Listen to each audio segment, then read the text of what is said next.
Hello everyone, welcome to Hindi voice. Munshi Premchand ji की कहानी दिल की रानी।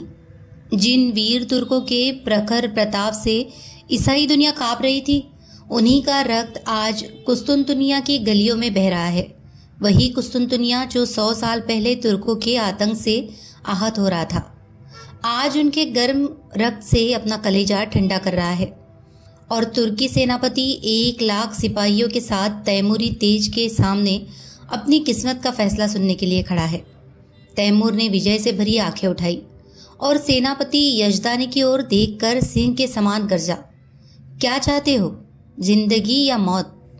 यजदानी ने गर्व से सिर उठाकर कहा, इज्जत की जिंदगी मिले तो जिंदगी, वरना मौत।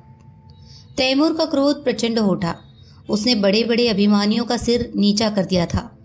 ये जवाब इस अवसर पर सुनने की उसे ताव न थी। इन 1 लाख आदमियों की जान उसकी मुट्ठी में है। इन्हें वो एक क्षण में मसल सकता है। उस पर इतना अभिमान, इज्जत की जिंदगी। इसका यही तो अर्थ है कि गरीबों का जीवन अमीरों के भोग विलास पर बलिदान किया जाए। वही शराब की मजलिसें, वही अर्मेनिया और काफ की परिया। नहीं, तैमूर ने खलीफा बायजीद का घमंड इसलिए नहीं तोड़ा है कि तुर्कों को फिर उसी मंदाद स्वाधीनता में इस्लाम का नाम डुबाने को छोड़ दे। तब उसे इतना रक्त बहाने की क्या जरूरत थी? मानव रक्त का प्रवाह संगीत का प्रवाह नहीं, रस का प्रवाह नहीं, एक बीभत्स दृश्य है जिसे देखकर आंखें मुंह फेर लेती है, दृश्य सिर झुका लेता है। तैमूर हिंसक पशु नहीं है जो यह दृश्य देखने के लिए अपने जीवन की बाजी लगा दे। वह अपने शब्दों में धिक्कार भरकर बोला, जिसे तुम इज्जत की जिंदगी कहते हो वो गुनाह और जहन्नुम की जिंदगी है।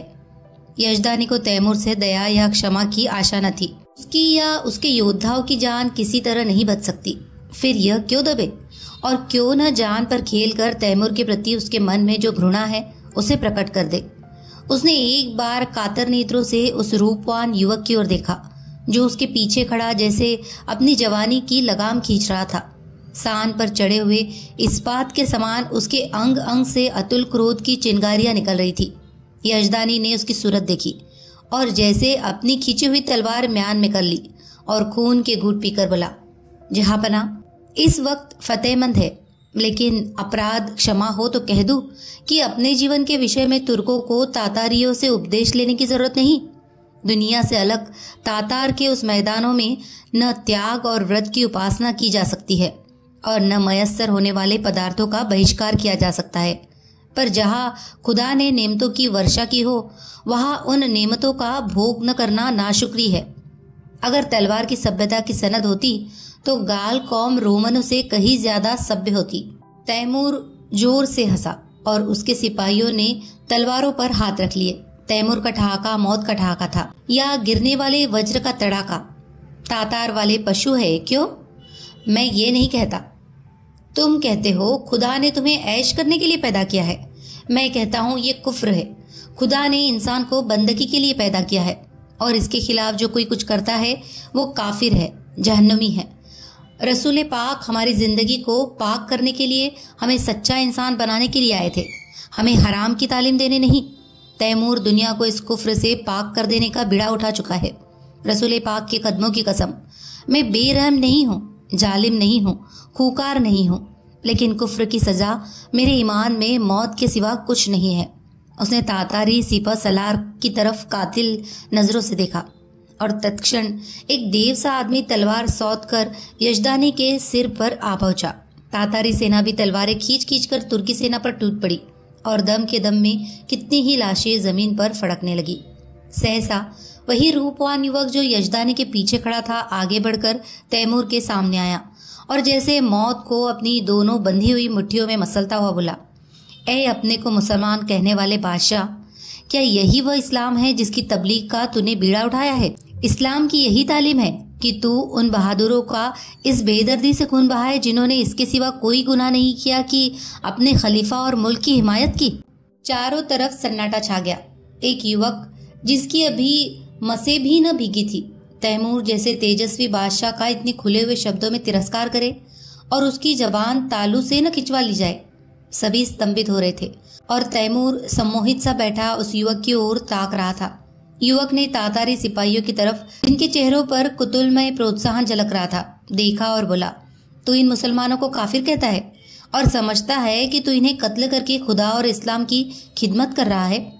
मैं तुमसे पूछता हूँ, अगर वह लोग जो खुदा के सिवा और किसी के सामने सजदा नहीं करते, जो रसूल पाक को अपना रहबर समझते हैं, मुसलमान नहीं है तो कौन मुसलमान है? मैं कहता हूँ हम काफिर सही, लेकिन तेरे तो है। क्या इस्लाम जंजीरों में बंधे हुए कैदियों के कत्ल की इजाजत देता है? खुदा ने अगर तुझे ताकत दी है, अख्तियार दिया है, तो क्या इसलिए कि तू खुदा के बंदों का खून बहाए? क्या गुनहगारों को कत्ल करके तू उन्हें सीधे रास्ते पर ले जाएगा? तूने कितनी बेरहमी से 70,000 बहादुर तुर्कों को धोखा देकर सुरंग से उड़वा दिया और उनके मासूम बच्चों और निरपराध स्त्रियों को अनाथ कर दिया। तुझे कुछ अनुमान है? क्या यही कारनामे हैं जिन पर तू अपने मुसलमान होने का गर्व करता है? क्या इसी कत्ल, खून और बहते दरिया से तू दुनिया में अपना नाम रोशन करेगा?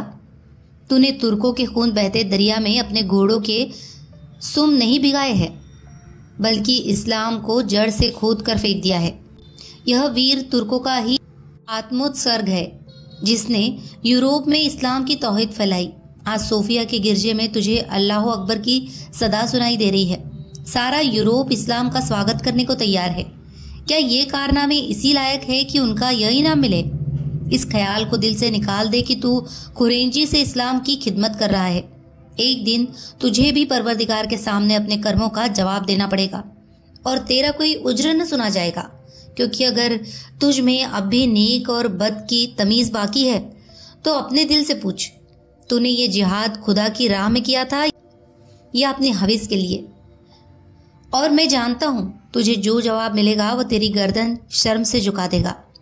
खलीफा अभी सिर झुकाया ही था कि यजदानी ने कांपते हुए शब्दों में अर्ज की, जहांपना, ये गुलाम का लड़का है, इसके दिमाग में कुछ फितूर है।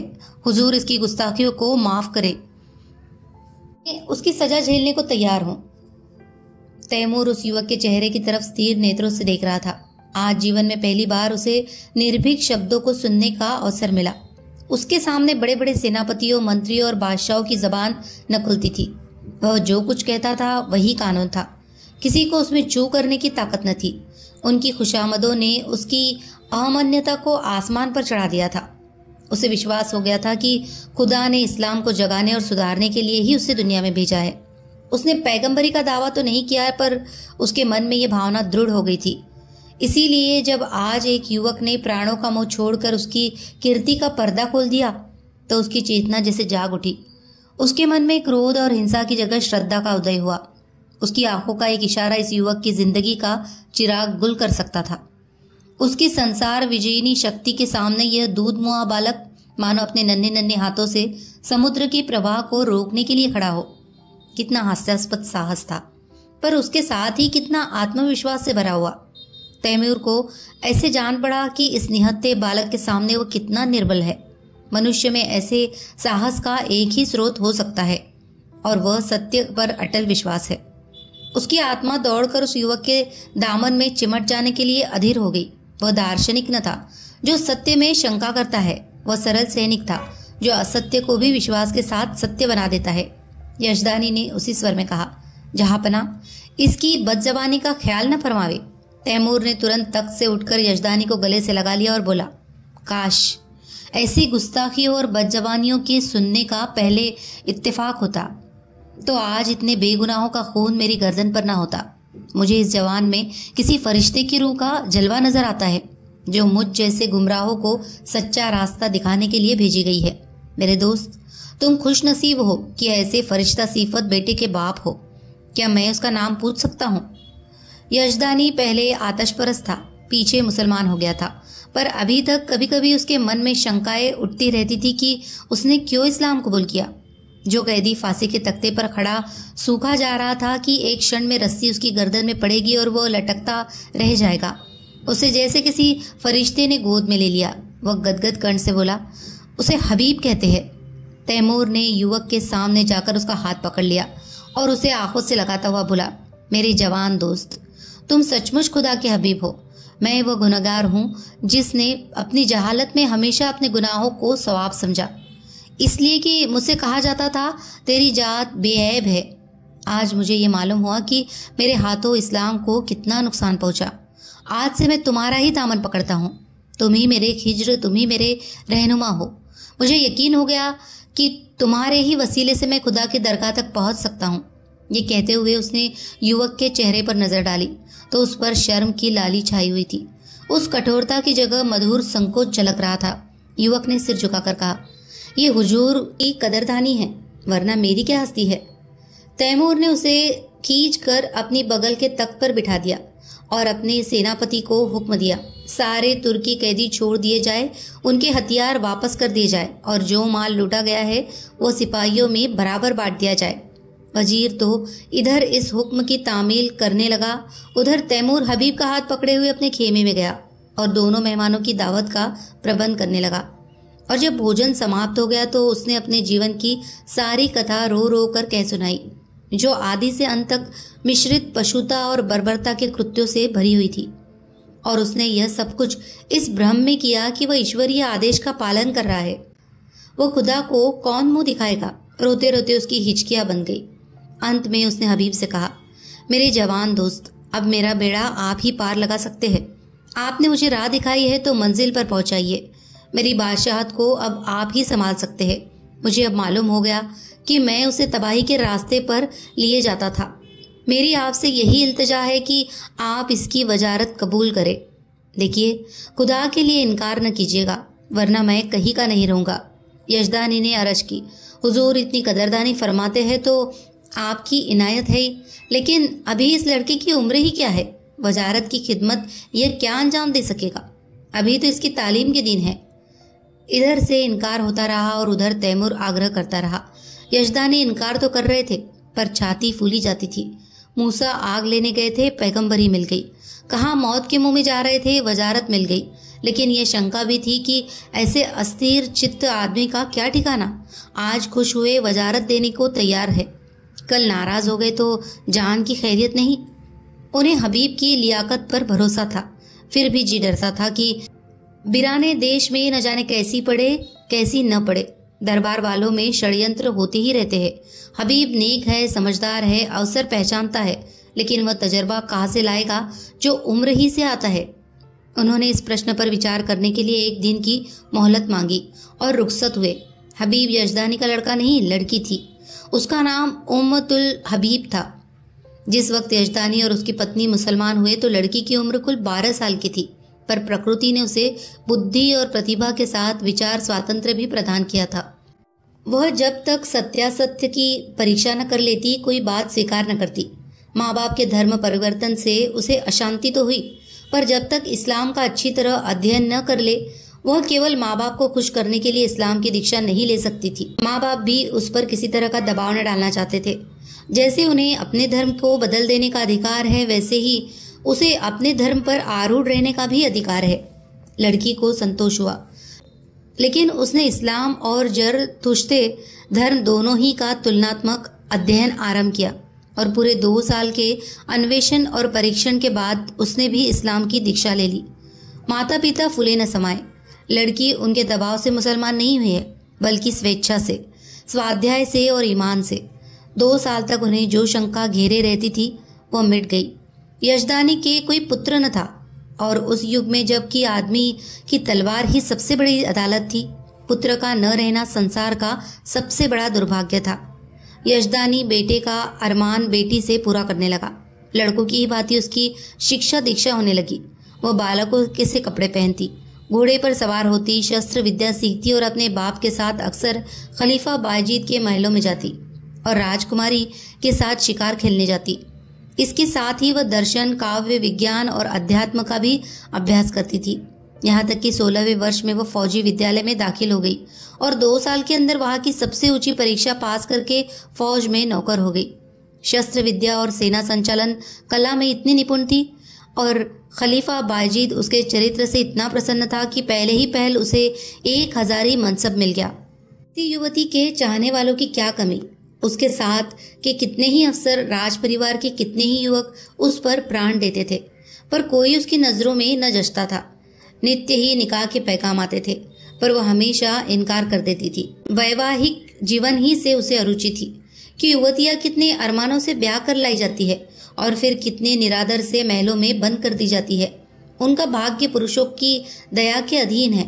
अक्सर ऊंचे घरानों की महिलाओं से उसको मिलने जुलने का अवसर मिलता था।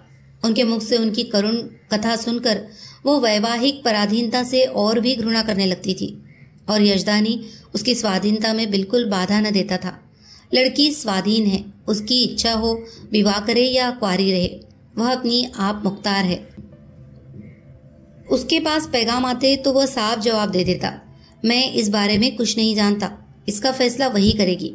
यद्यपि एक युवती का पुरुष वेश में रहना, युवकों से मिलना जुलना समाज में आलोचना का विषय था, पर यजदानी और उसकी स्त्री दोनों ही को उसके सतीत्व पर विश्वास था।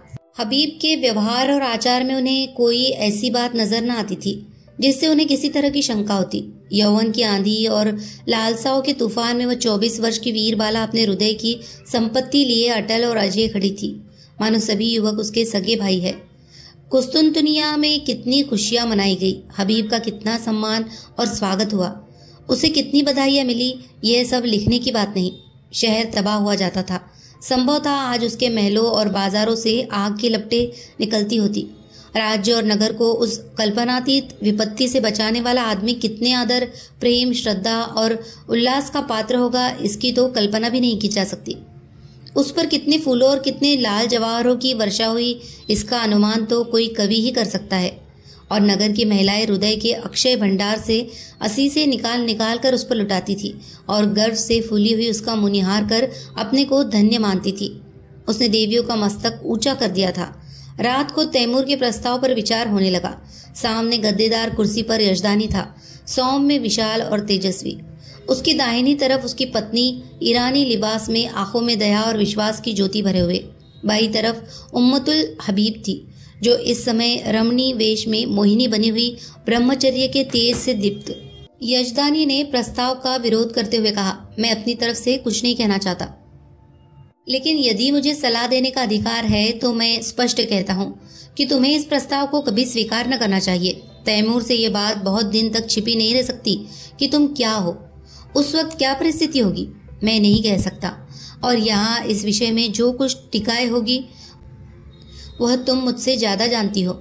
यहाँ मैं मौजूद था और कुत्सा को मुंह न खोलने देता था, पर वहाँ तुम अकेली रहोगी और कुत्सा को मनमाने आरोप करने का अवसर मिलता रहेगा। उसकी पत्नी स्वेच्छा को इतना महत्व न देना चाहती थी। बोली, मैंने सुना है तैमूर निगाहों का अच्छा आदमी नहीं है, मैं किसी तरह तुझे न जाने दूंगी। कोई बात हो जाए तो सारी दुनिया हंसे, यूं ही हंसने वाले क्या कम है। इसी तरह स्त्री पुरुष बड़े देर तक ऊंच नीच सुझाते और तरह तरह की शंकाएं करते रहे, लेकिन हबीब मौन साधे बैठी हुई थी। यजदानी ने समझा हबीब भी उनसे सहमत है। इनकार की सूचना देने के लिए ही था कि हबीब ने पूछा, आप तैमूर से क्या कहेंगे? यही जो यहाँ तय हुआ। मैंने तो अभी कुछ कहा नहीं, मैंने तो समझा तुम भी हमसे सहमत हो। जी नहीं, आप उनसे जाकर कह दे मैं स्वीकार करती हूँ। माता ने छाती पर हाथ रखकर कहा, ये क्या गजब करती है बेटी, सोच तो दुनिया क्या कहेगी। यजदानी भी सिर थाम कर बैठ गए, मानो हृदय में गोली लग गई हो। मुंह से एक शब्द भी न निकला। हबीब त्योरियों पर बल डालकर बोली, अम्मी जान, मैं आपके हुक्म से जौ भर भी मुंह नहीं फेरना चाहती। आपको पूरा अख्तियार है, मुझे जाने दे या न जाने दे, लेकिन मुल्क की खिदमत का ऐसा मौका शायद मुझे जिंदगी में फिर न मिले। इस मौके को हाथ से खो देने का अफसोस मुझे उम्र भर रहेगा। मुझे यकीन है कि अमीर तैमूर को अपने दियानत, बेगर्जी और सच्ची वफादारी से इंसान बना सकती हूँ, और शायद उसके हाथों खुदा के बंदों का खून इतनी कसरत से न हो। वह दिलेर है मगर बेरहम नहीं। कोई दिलेर आदमी बेरहम नहीं हो सकता। उसने अब तक जो कुछ किया है मजहब के अंधे जोश में किया है। आज खुदा ने मुझे वो मौका दिया है कि मैं उसे दिखा दूं कि मजहब खिदमत का नाम है, लूट और कत्ल का नहीं। अपने बारे में मुझे मुतलक अंदेशा नहीं है। मैं अपनी हिफाजत आप कर सकती हूँ। मुझे दावा है कि अपने फर्ज को नेक नियति से अदा करके मैं दुश्मनों की जुबान भी बंद कर सकती हूँ। और मान लीजिए मुझे नाकामी भी हो, तो क्या सच्चाई और हक के लिए कुर्बान हो जाना जिंदगी की सबसे शानदार फतह नहीं है? अब तक मैंने जिस उसूल पर जिंदगी बसर की है उसने मुझे धोखा नहीं दिया, और उसी के फैज से आज मुझे यह दर्जा हासिल हुआ है जो बड़े बड़े के लिए जिंदगी का ख्वाब है। मेरे आजमाए हुए दोस्त मुझे कभी धोखा नहीं दे सकते। तैमूर पर मेरी हकीकत खुल भी जाए तो क्या खौफ, मेरी तलवार मेरी हिफाजत कर सकती है। शादी पर मेरे ख्याल आपको मालूम है। अगर मुझे कोई ऐसा आदमी मिलेगा जिसे मेरी रूह कबूल करती हो, जिसकी जात अपनी हस्ती को खोकर मैं अपनी रूह को ऊंचा उठा सकूं, तो मैं उसके कदमों पर गिरकर अपने को उसकी नजर कर दूंगी। यजदानी ने खुश होकर बेटी को गले लगा लिया। उसकी स्त्री इतनी जल्दी आश्वस्त न हो सकी। वह किसी तरह बेटी को अकेली न छोड़ेगी, उसके साथ वह भी जाएगी। कई महीने गुजर गए। युवक हबीब तैमूर का वजीर है, लेकिन वास्तव में वही बादशाह है। तैमूर उसी की आंखों से देखता है, उसी के कानों से सुनता है और उसी की अक्ल से सोचता है। वह चाहता है हबीब आठों पहर उसके पास रहे। उसके सामीप्य में उसे स्वर्ग का सा सुख मिलता है। समरकंद में एक प्राणी भी ऐसा नहीं जो उससे जलता हो। उसके बर्ताव ने सभी को मुक्त कर लिया है, क्योंकि वह इंसाफ से जौ भर भी कदम नहीं हटाता। जो लोग उसके हाथों चलती हुई न्याय की चक्की में पिस जाते हैं, वे भी उससे सद्भाव ही रखते हैं, क्योंकि वह न्याय को जरूरत से ज्यादा कटु नहीं होने देता। संध्या हो गई थी। राज्य कर्मचारी जा चुके थे। क्षमादान में मोम की बत्तियां चल रही थी। अगर की सुगंध से सारा दीवान खाना महक रहा था। हबीब उठने को ही था कि चौबदार ने खबर दी, हुजूर जहांपनाह तशरीफ ला रहे हैं। हबीब इस खबर से कुछ प्रसन्न नहीं हुआ। अन्य मंत्रियों की भांति वह तैमूर की सोबत का भूखा नहीं है। वह हमेशा तैमूर से दूर रहने की चेष्टा करता है। ऐसा शायद ही कभी हुआ हो कि उसने शाही दस्तरखान पर भोजन किया हो। तैमूर की मजलिसों में भी वह कभी शरीक नहीं होता था। उसे जब शांति मिलती है तब एकांत में अपनी माता के पास बैठकर दिन भर का माजरा उससे कहता और वह उस पर अपनी पसंद की मोहर लगा देती। उसने द्वार पर जाकर तैमूर का स्वागत किया। तैमूर ने मसनद पर बैठते हुए कहा, मुझे ताज्जुब होता है कि तुम इस जवानी में जाहिदों की सी जिंदगी कैसे बसर करते हो हबीब। खुदा ने तुम्हें वह हुस्न दिया है कि हसीन से हसीन नाजनीन भी तुम्हारी माशूक बनकर अपने को खुशनसीब समझेगी। मालूम नहीं तुम्हें खबर है या नहीं, जब तुम अपने मुश्किल घोड़े पर सवार होकर निकलते हो तो समरकंद की खिड़कियों पर हजारों आंखें तुम्हारी एक झलक देखने के लिए मुंतजिर बैठी रहती है, पर तुम्हें किसी तरफ आंखें उठाते नहीं देखा। मेरा खुदा गवाह है, मैं कितना चाहता हूं कि तुम्हारे कदमों के नक्शे पर चलूं, पर दुनिया मेरी गर्दन नहीं छोड़ती। मैं चाहता हूं जैसे तुम दुनिया में रहकर भी दुनिया से अलग रहते हो, वैसे मैं भी रहूं, लेकिन मेरे पास न वह दिल है न वह दिमाग। मैं हमेशा अपने आप पर, सारी दुनिया पर दांत पीसता रहता हूँ, जैसे मुझे हर दम खून की प्यास लगी रहती है, जिसे तुम बुझने नहीं देते। और ये जानते हुए भी कि तुम जो कुछ करते हो उससे बेहतर कोई दूसरा नहीं कर सकता, मैं अपने गुस्से को काबू में नहीं रख सकता। तुम जिधर से निकलते हो मोहब्बत और रोशनी फैला देते हो। जिसको तुम्हारा दुश्मन होना चाहिए वो तुम्हारा दोस्त है। नफरत और शुबहा फैलाता हुआ निकलता हूँ। जिसे मेरा दोस्त होना चाहिए वह भी मेरा दुश्मन है। दुनिया में बस एक ही जगह है जहाँ मुझे आफियत मिलती है। अगर तुम मुझे समझते हो या ताज और तख्त मेरे रास्ते के रोड़े हैं, तो खुदा की कसम मैं आज इन पर लात मार दूंगा। मैं आज तुम्हारे पास यही दरख्वास्त लेकर आया हूँ कि तुम मुझे वह रास्ता दिखाओ जिससे मैं सच्ची खुशी पा सकूं। मैं चाहता हूँ तुम इसी महल में रहो ताकि मैं तुमसे सच्ची जिंदगी का सबक सीखूं। हबीब का हृदय धक से उठा। कहीं अमीर पर नारित्व का रहस्य खुल तो नहीं गया? उसकी समझ में न आया कि उसे क्या जवाब दे। उसका कोमल हृदय तैमूर की इस करुण आत्मग्लानि पर द्रवित हो गया। जिसके नाम से दुनिया कांपती है वह उसके सामने एक दयनीय प्राणी बना हुआ उसके प्रकाश की भिक्षा मांग रहा है। तैमूर की उस कठोर, विकृत, शुष्क, हिंसात्मक मुद्रा में उसे एक स्निग्ध मधुर ज्योति दिखाई दी, मानो उसका जागृत विवेक भीतर से झांक रहा हो। उसे अपना स्थिर जीवन, जिसमें ऊपर उठने की स्मृति ही न रही थी, इस विफल उद्योग के सामने तुच्छ जान पड़ा। उसने मुग्ध कंठ से कहा, हुजूर, इस गुलाम की इतनी कदर करते हैं यह मेरी खुशनसीबी है, लेकिन मेरा शाही महल में रहना मुनासिब नहीं। तैमूर ने पूछा, क्यों? इसलिए कि जहाँ दौलत ज्यादा होती है वहाँ डाके पड़ते हैं, और जहाँ कद्र ज्यादा होती है वहाँ दुश्मन भी ज्यादा होते हैं।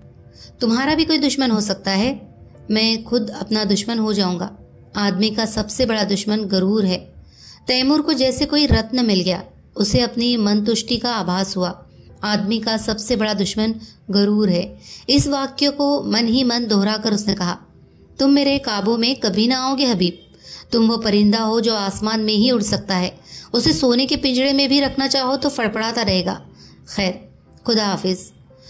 वह तुरंत अपने महल की ओर चला, मानो उस रत्न को सुरक्षित स्थान में रख देना चाहता हो।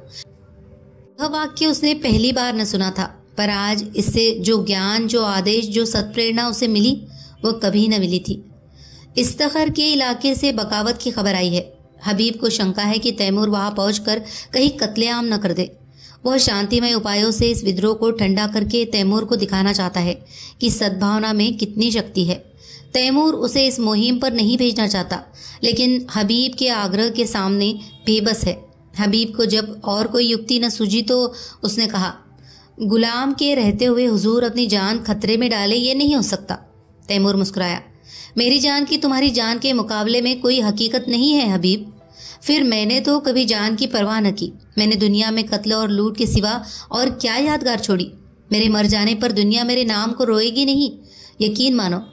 मेरे जैसे लुटेरे हमेशा पैदा होते रहेंगे, लेकिन खुदा न करे तुम्हारे दुश्मनों को कुछ हो गया तो ये सल्तनत खाक में मिल जाएगी, और तब मुझे भी सीने में खंजर चुभा लेने के सिवा और कोई रास्ता न रहेगा। मैं नहीं कह सकता हबीब, तुमसे मैंने कितना पाया। काश 10-5 साल पहले तुम मुझे मिल जाते तो तैमूर तारीख में इतना रूसिया न होता। आज अगर ज़रूरत पड़े तो मैं अपने जैसे 100 तैमूरों को तुम्हारे ऊपर निसार कर दूं। यही समझ लो कि मेरी रूह को अपने साथ लिए जा रहे हो। आज मैं तुमसे कहता हूँ हबीब कि मुझे तुमसे इश्क है। इसे मैं अब जान पाया हूँ, मगर इसमें क्या बुराई है कि मैं भी तुम्हारे साथ चलूँ। हबीब ने धड़कते हुए हृदय से कहा, अगर मैं आपकी ज़रूरत समझूंगा तो इत्तला दूंगा। तैमूर ने दाढ़ी पर हाथ रखकर कहा, जैसी तुम्हारी मर्जी, लेकिन रोज़ाना कासिद भेजते रहना, वरना शायद मैं बेचैन होकर चला आऊं। तैमूर ने कितनी मोहब्बत से हबीब के सफ़र की तैयारियां की, तरह तरह के आराम और तकल्लुफ़ की चीज़ें उसके लिए जमा की। उस कोहिस्तान में ये चीज़ें कहाँ मिलेगी। वह ऐसा संलग्न था मानो माता अपनी लड़की को ससुराल भेज रही हो। जिस वक्त हबीब फौज के साथ चला तो सारा समरकंद उसके साथ था, और तैमूर आंखों पर रुमाल रखे अपने तख्त पर ऐसा सिर झुकाए बैठा था मानो कोई पक्षी आहत हो गया हो। इस्तखर अर्मनी ईसाइयों का इलाका था। मुसलमानों ने उन्हें परास्त करके वहां अपना अधिकार जमा लिया था और ऐसे नियम बना दिए थे जिससे ईसाइयों को पग पग अपनी पराधीनता का स्मरण होता रहे। पहला नियम जजिए का था, जो हर एक ईसाई को देना पड़ता था, जिससे मुसलमान मुक्त थे। दूसरा नियम यह था कि गिरजों में घंटा न बजे। तीसरा नियम मदिरा का था, जिसे मुसलमान हराम समझते थे। ईसाइयों ने इन नियमों का क्रियात्मक विरोध किया, और जब मुसलमान अधिकारियों ने शस्त्र बल से काम लेना चाहा तो ईसाइयों ने बगावत कर दी। मुसलमान सूबेदार को कैद कर लिया और किले पर सलीबी झंडा उड़ने लगा। हबीब को यहाँ आज दूसरा दिन है, पर इस समस्या को कैसे हल करे। उसका हृदय कहता था, ईसाइयों पर इन बंधनों का कोई अर्थ नहीं। हर एक धर्म का समान रूप से आदर होना चाहिए, लेकिन मुसलमान इन कैदों को हटा देने पर कभी राजी न होंगे, और ये लोग मान भी जाए तो तैमूर क्यों मानने लगा। उसके धार्मिक विचारों में कुछ उदारता आई है, फिर भी वो इन कैदों को उठाना कभी मंजूर न करेगा। लेकिन क्या वह ईसाइयों को सजा दे कि वे अपनी धार्मिक स्वाधीनता के लिए लड़ रहे हैं? जिसे वह सत्य समझता है उसकी हत्या कैसे करे? नहीं, उसे सत्य का पालन करना होगा, चाहे इसका नतीजा कुछ भी हो। अमीर समझेंगे मैं ज़रूरत से ज़्यादा बढ़ रहा हूँ, कोई मुजायका नहीं। दूसरे दिन हबीब ने प्रातःकाल डंके की चोट ऐलान कराया। जजिया माफ़ किया गया, शराब और घंटों पर कोई कैद नहीं है। मुसलमानों में तहलका पड़ गया। यह कुफ्र है, हराम परस्ती है। अमीर तैमूर ने जिस इस्लाम को अपने खून से सींचा, उसकी जड़ उन्हीं के वजीर हबीब पाशा के हाथों खुद रही है। पासा पलट गया। शाही फौज मुसलमानों से जा मिली। हबीब ने इस्तिखर के किले में पनाह ली। मुसलमानों की ताकत शाही फौज के मिल जाने से बहुत बढ़ गई थी। उन्होंने किला घेर लिया और यह समझकर कि हबीब ने तैमूर से बगावत की है, तैमूर के पास इसकी सूचना देने और परिस्थिति समझाने के लिए कासिद भेजा। आधी रात गुजर चुकी थी। तैमूर को 2 दिनों से इस्तिखर की कोई खबर न मिली थी। तरह तरह की शंकाएं हो रही थी। मन में पछतावा हो रहा था कि उसने क्यों हबीब को अकेला जाने दिया। माना कि वह बड़ा नीति कुशल है, पर बगावत कहीं जोर पकड़ गई तो मुट्ठी भर आदमियों से वह क्या कर सकेगा। और बगावत यकीनन जोर पकड़ेगी। वहाँ के ईसाई बला के सरकश है। जब उन्हें मालूम होगा कि तैमूर की तलवार में जंग लग गया और उसे अब महलों की जिंदगी पसंद है तो उनकी हिम्मत दूनी हो जाएगी। हबीब कहीं दुश्मनों से घिर गया तो बड़ा गजब हो जाएगा। उसने अपने जानों पर हाथ मारा और पहलू बदल कर अपने ऊपर झुंझलाया। वह इतना पस्त हिम्मत क्यों हो गया? क्या उसका तेज और शौर्य उससे विदा हो गया? जिसका नाम सुनकर दुश्मन में कंपन पड़ जाता था, वह आज अपना मुंह छिपाकर महलों में बैठा हुआ है। दुनिया की आंखों में इसका यही अर्थ हो सकता है कि तैमूर अब मैदान का शेर नहीं, कालीन का शेर हो गया। हबीब फरिश्ता है जो इंसान की बुराइयों से वाकिफ नहीं, जो रहम और साफ दिली और बेगर्जी का देवता है। वो क्या जाने इंसान कितना शैतान हो सकता है। अमन के दिनों में तो ये बातें कौम और मुल्क को तरक्की के रास्ते पर ले जाती है, पर जंग में जबकि शैतानी जोश का तूफान उठता है, इन खुशियों की गुंजाइश नहीं। उस वक्त तो उसी की जीत होती है जो इंसानी खून का रंग खेले, खेतों खलिहानों को जलाए, जंगलों को बसाए और बस्तियों को वीरान करे। अमन का कानून जंग के कानून से जुदा है। सहसा चौबदार ने इस्तखर से एक कासिद के आने की खबर दी। कासिद ने जमीन चूमी और एक किनारे अदब से खड़ा हो गया। तैमूर का रोब ऐसा छा गया कि जो कुछ कहने आया था वो भूल गया। तैमूर ने त्योरिया चढ़ाकर पूछा, क्या खबर लाया है? 3 दिन के बाद आया भी तो इतनी रात गए। कासिद ने फिर जमीन चूमी और बोला, खुदाबंद वजीर साहब ने जजिया मुआफ कर दिया। तैमूर गरज उठा, क्या कहता है? जजिया माफ कर दिया? हाँ खुदाबंद। किसने? वजीर साहब ने। किसके हुक्म से? अपने हुक्म से हुजूर। और हुजूर शराब का भी हुक्म दे दिया। गिरजों में घंटे बजाने का भी हुक्म दे दिया। और खुदाबंद ईसाइयों से मिलकर मुसलमानों पर हमला कर दिया। तो मैं क्या करूं? हुजूर हमारे मालिक है, अगर हमारी कुछ मदद न हुई तो वहाँ एक मुसलमान भी जिंदा न बचेगा। हबीब पाशा इस वक्त कहा है इस्तखर के किले में हुजूर। और मुसलमान क्या कर रहे हैं? हमने ईसाइयों को किले में घेर लिया है, उन्हीं के साथ हबीब को भी। हाँ हुजूर, वो हुजूर से बागी हो गए और इसलिए मेरे वफादार इस्लाम के खादिमों ने उन्हें कैद कर रखा है। मुमकिन है मेरे पहुंचते पहुंचते उन्हें कत्ल भी कर दे। बज्जात, दूर हो जा मेरे सामने से। मुसलमान समझते हैं हबीब मेरा नौकर है और मैं उसका आका हूँ। यह गलत है, झूठ है। इस सल्तनत का मालिक हबीब है, तैमूर उसका अदना गुलाम है। उसके फैसले में तैमूर दस्तंदाजी नहीं कर सकता। बेशक जजिया मुआफ होना चाहिए। मुझे मजाज नहीं कि दूसरे मजहब वालों से उनके ईमान का तावान लूं। कोई मजाज नहीं है। अगर मस्जिद में अजान होती है तो कलीसा में घंटा क्यों बजे? घंटे की आवाज में कुफ्र नहीं है। काफिर वह है जो दूसरों का हक छीन ले, जो गरीबों को सताए, दगाबाज हो, खुदगर्ज हो। काफिर वह नहीं जो मिट्टी या पत्थर के एक टुकड़े में खुदा का नूर देखता हो, जो नदियों और पहाड़ों में, दरख्तों और झाड़ियों में खुदा का जलवा पाता हो। वो हमसे और तुमसे ज्यादा खुदा परस्त है, जो मस्जिद में खुदा को बंद समझते हैं। तू समझता है मैं कुफ्र बक रहा हूँ? किसी को काफिर समझना ही कुफ्र है। हम सब खुदा के बंदे हैं। बस जा और उन बागी मुसलमानों से कह दे, अगर फौरन मुहासरा न उठा लिया गया तो तैमूर कयामत की तरह आ पहुंचेगा। कासिद हदबुद्दी सा खड़ा ही था कि बाहर खतरे का बिगुल बज उठा और फौजें किसी समर यात्रा की तैयारी करने लगी। तीसरे दिन तैमूर इस्तखर पहुंचा तो किले का मुहासरा उठ चुका था। किले की तोपों ने उसका स्वागत किया। हबीब ने समझा तैमूर ईसाइयों को सजा देने आ रहा है। ईसाइयों के हाथ पांव फूल गए, मगर हबीब मुकाबले के लिए तैयार था। ईसाइयों के स्वप्न की रक्षा में यदि जान भी जाए तो कोई गम नहीं। इस मामले पर किसी तरह का समझौता नहीं हो सकता। तैमूर अगर तलवार से काम लेना चाहता है तो उसका जवाब तलवार से दिया जाएगा। मगर ये क्या बात है? शाही फौज सफेद झंडा दिखा रही है। तैमूर लड़ने नहीं सुलह करने आया है। उसका स्वागत दूसरी तरह का होगा। ईसाई सरदारों को साथ लिए हबीब किले के बाहर निकला। तैमूर अकेला घोड़े पर सवार चला आ रहा था। हबीब घोड़े से उतरकर आदाब बजा लाया। तैमूर घोड़े से उतर पड़ा, हबीब का माथा चूम लिया और बोला, मैं सब सुन चुका हूँ हबीब। तुमने बहुत अच्छा किया और वही किया जो तुम्हारे सिवा दूसरा नहीं कर सकता था।